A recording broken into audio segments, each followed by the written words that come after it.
Buenas tardes, jóvenes del primero medio A, D y C. En esta tercera clase de química, nosotros vamos a estudiar la importancia del oxígeno en muchas reacciones químicas. ¿Ok? Bueno, primero que todo, esta clase va para ustedes con mucho cariño. Espero que se encuentren bien respecto a la contingencia mundial del COVID-19. Esperando que todos estén bien en sus casas, cumpliendo la cuarentena, ya, porque esto es un tema muy serio, el virus. No se ha encontrado la vacuna todavía, así que vamos a seguir continuando las clases de modo online, ¿ya?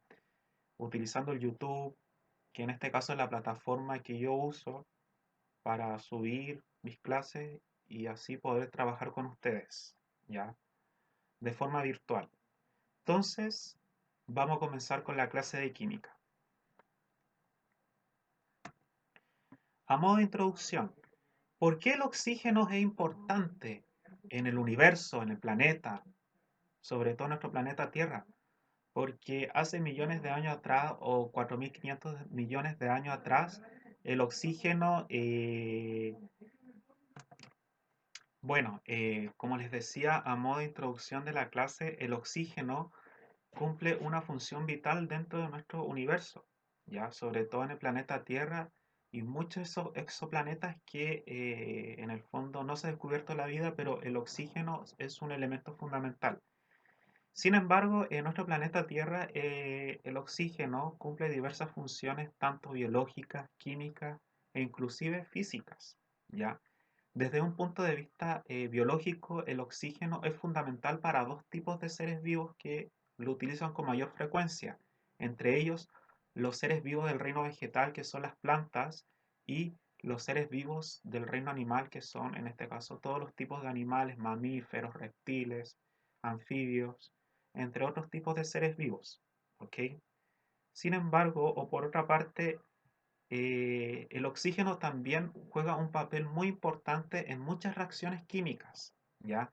Dichas reacciones químicas que juegan un papel fundamental con el oxígeno son las reacciones de neutralización, las reacciones que son de combustión, ¿ok?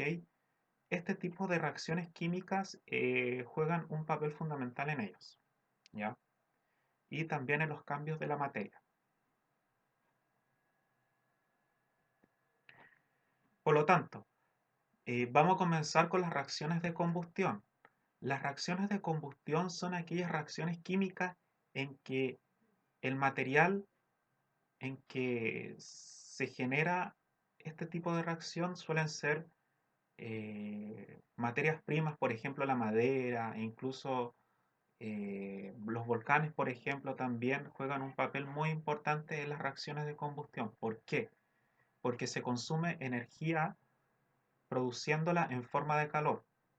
Por lo tanto, cuando se produce o se consume esa energía en forma de calor, significa de que se está formando el comburente. ¿Ok?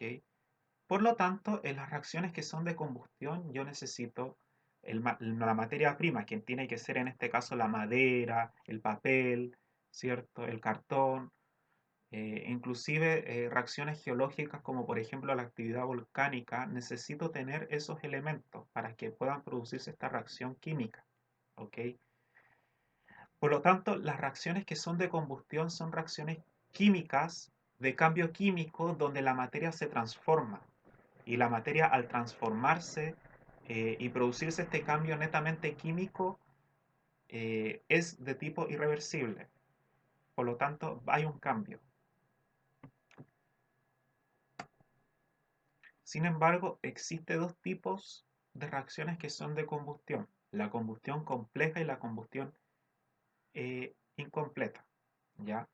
Compleja y completa en el fondo es lo mismo. ¿Ok? Si nos damos cuenta, aquí en la reacción química completa, tengo una molécula de metano más dos moléculas de oxígeno que en el fondo estas dos moléculas o estas dos entidades van a reaccionar y lo que van a producir es dióxido de carbono más dos moléculas de agua y en el fondo la energía que se va a ocupar. ¿Dónde yo encuentro en la vida cotidiana este tipo de combustión completa, por ejemplo, cuando yo quemo la materia orgánica, ¿ok? No nos olvidemos que la materia orgánica provenía de un ser vivo que al estar inerte o muerto, este se descomponía, ¿ok? Pero si yo, por ejemplo, pesco ese ser vivo inerte, en este caso, como por ejemplo la madera, y yo la quemo, lo que se me va a formar van a ser las moléculas de CO2 más el agua y la energía que se va a gastar. Por lo tanto, en la combustión completa, la energía en este caso va a estar en los productos, ¿ok? Donde se produce la reacción química. En cambio, la combustión incompleta involucra mucha energía o requiere mucha energía que en el fondo no se realiza de forma rápida. ¿Por qué? Porque yo tengo muchas moléculas o entidades que son de CH4 metano más 7 moléculas de oxígeno. Eso quiere decir de que yo necesito mucha energía para que se produzca esta reacción, pero como la energía no se alcanzó a formar completa, lo que me va a ocurrir es que en el fondo van a haber más moléculas de agua, producto de que esta reacción incompleta necesita mucha energía, ¿ya? Y lo que se libera van a ser dos moléculas de monóxido de carbono más dos moléculas de dióxido de carbono, ¿ok?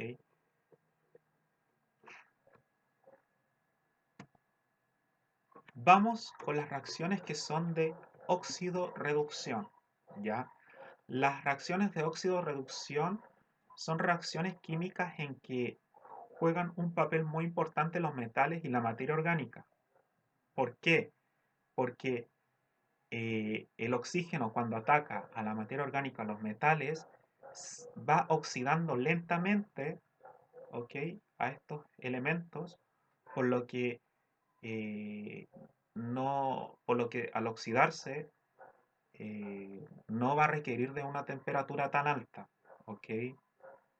Es decir, se llegan a oxidar en el fondo a la temperatura que es la humedad del ambiente, es decir, a la temperatura ambiente que es de 20 grados Celsius, no más que eso, ¿ok?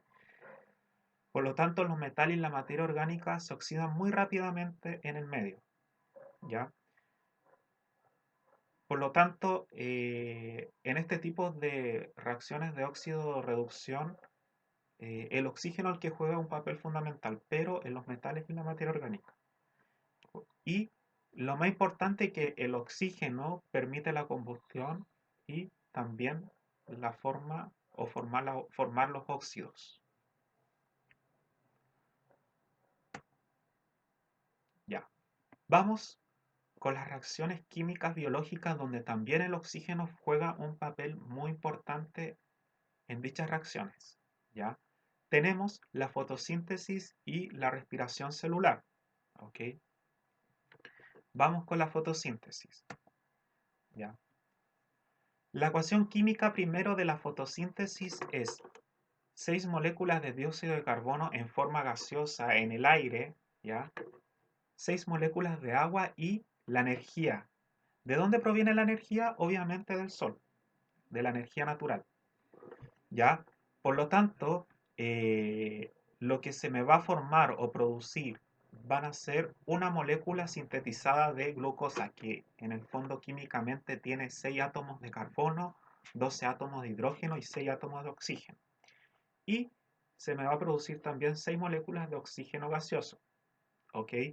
Por lo tanto, la ecuación de la fotosíntesis, si nosotros lo llevamos desde un punto de vista biológico, aquí tenemos las plantas, ¿cierto? Todos los seres vivos del reino vegetal, plantas, árboles, ¿cierto?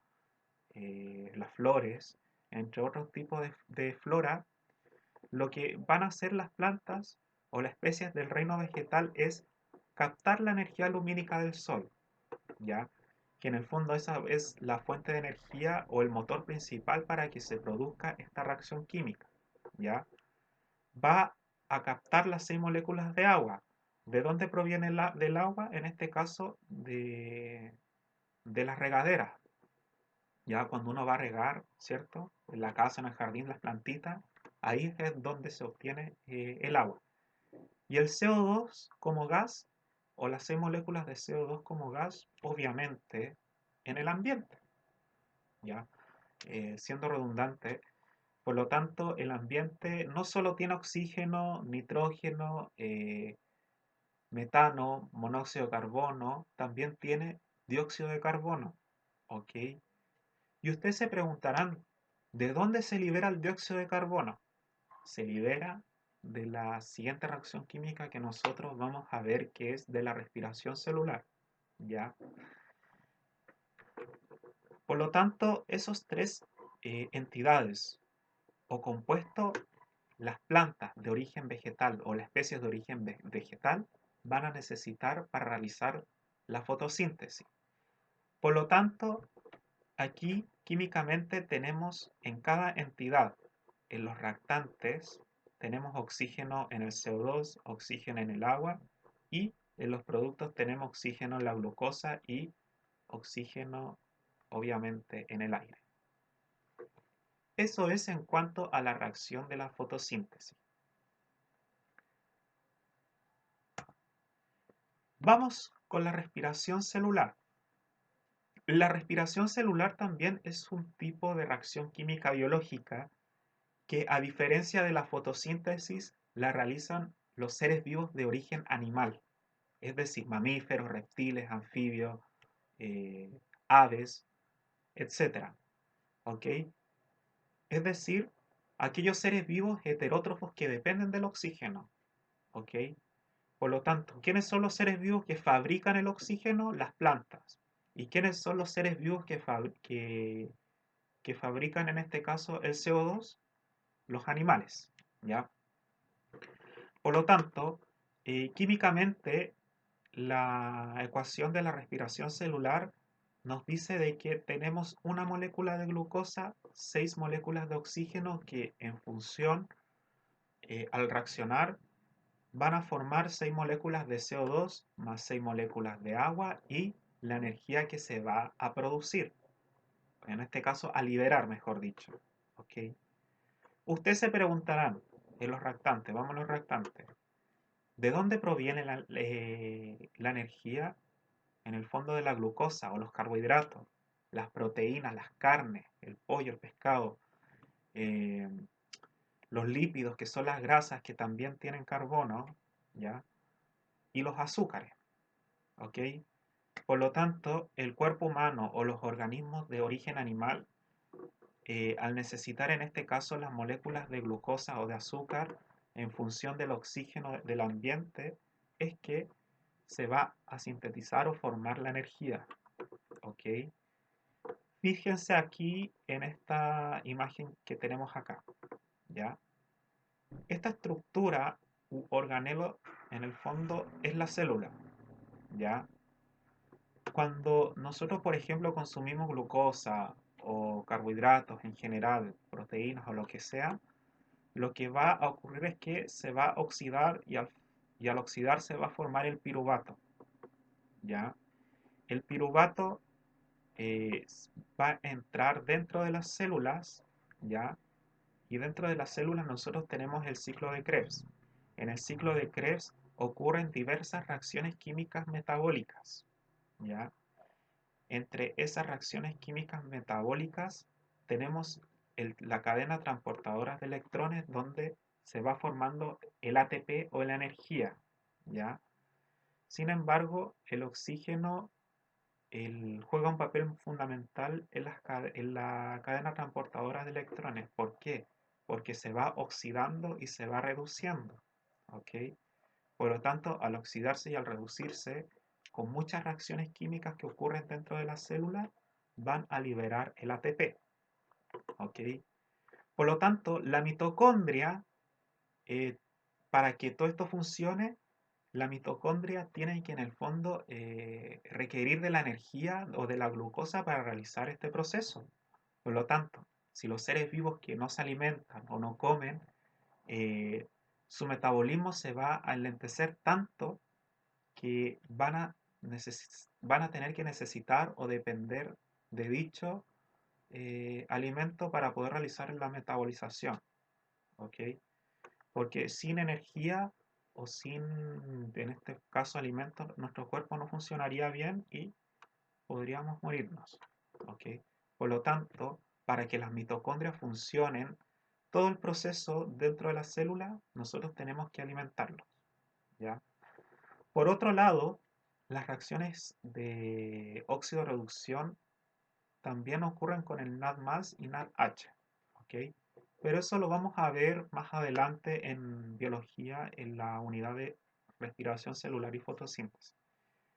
Pero lo que básicamente ustedes tienen que entender que la energía aquí está en los productos.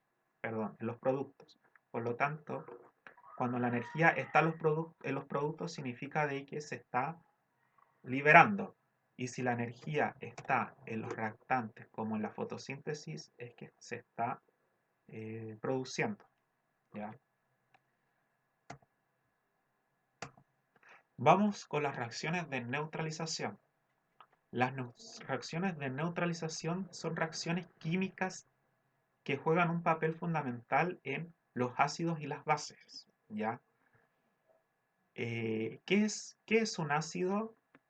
Como definición, los ácidos corresponden a la escala de pH, que en el fondo posee concentraciones de iones hidrógenos, y la base es la concentración de iones hidroxilo, en este caso OH.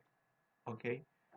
Por lo tanto, la escala de basicidad y asicidad de una sustancia química se denomina pH. Yo me imagino que ustedes en básica vieron el pH de diversas sustancias. Sin embargo, este pH tiene una escala logarítmica que va de pH 0 a pH 14. ¿Ya?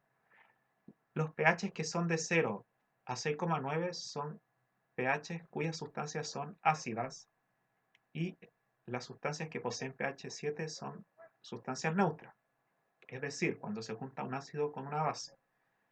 Y por otro lado tenemos aquellas sustancias que van del 7,1 a la escala 14, que son sustancias químicas netamente alcalinas o básicas. ¿Ok? ¿Dónde nosotros encontramos estas sustancias químicas ácidas y básicas? Las sustancias químicas ácidas las encontramos, por ejemplo, en el jugo de limón, en la vitamina C. Cuando nosotros estamos resfriados, tendemos a tomar vitamina C, por ejemplo. También encontramos ciertos alimentos ácidos, ¿ok? Por ejemplo, eh, eh, se había cortado la conexión. Estos alimentos como por ejemplo ácidos, la carne roja, el té verde, el jengibre, los alimentos que son picantes, por ejemplo, o que producen picor o quemadura, son alimentos netamente cuyas sustancias son ácidas.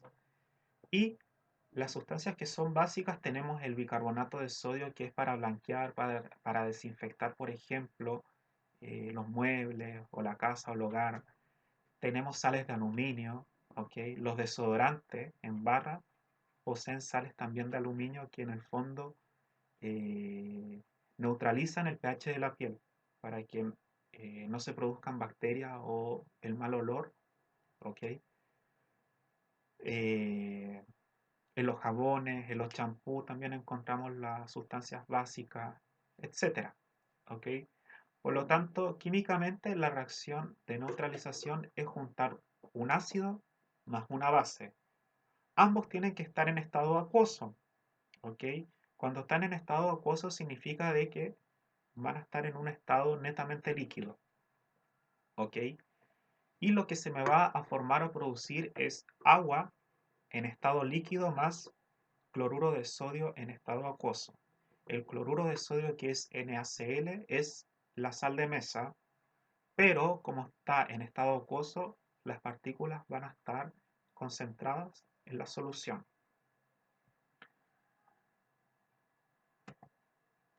Ya. Sin embargo, para yo identificar el pH de una sustancia química se utilizan los indicadores y la fenolftaleína.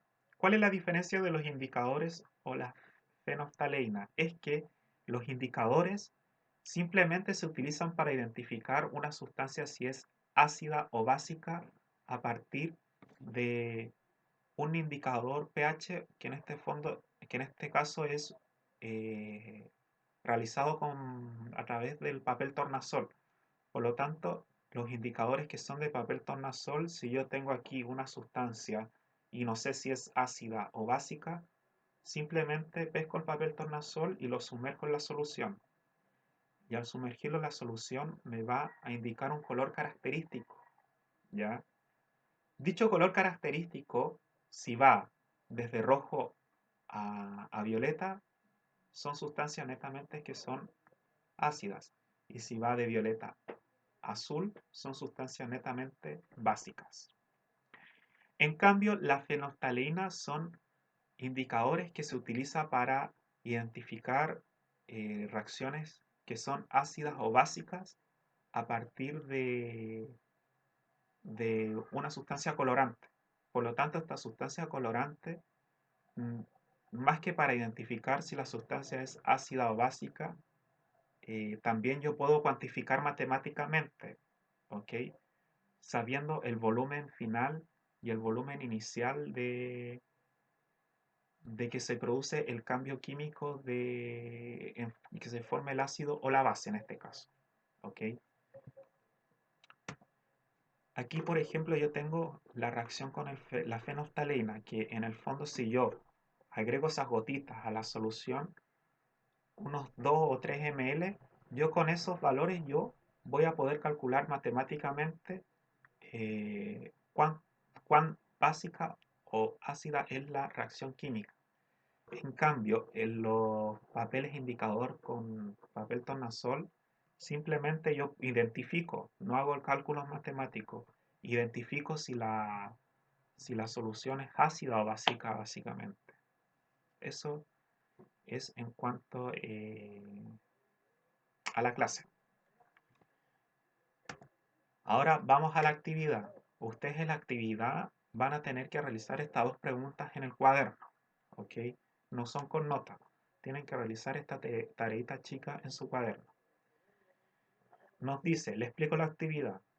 ¿Por qué se dice que el oxígeno es un elemento bueno y malo para los seres vivos? En este caso, de tipo animales. Y la pregunta 2. ¿Con el oxígeno se producirían reacciones químicas? ¿Por qué? Estas dos preguntas tienen que realizarlas en su cuaderno. Eso ha sido todo, chicos, en la clase de química. Espero que les haya quedado claro. Cualquier duda, ya me escriben. Yo respondo los emails. Por lo tanto, eso es todo. Nos vemos.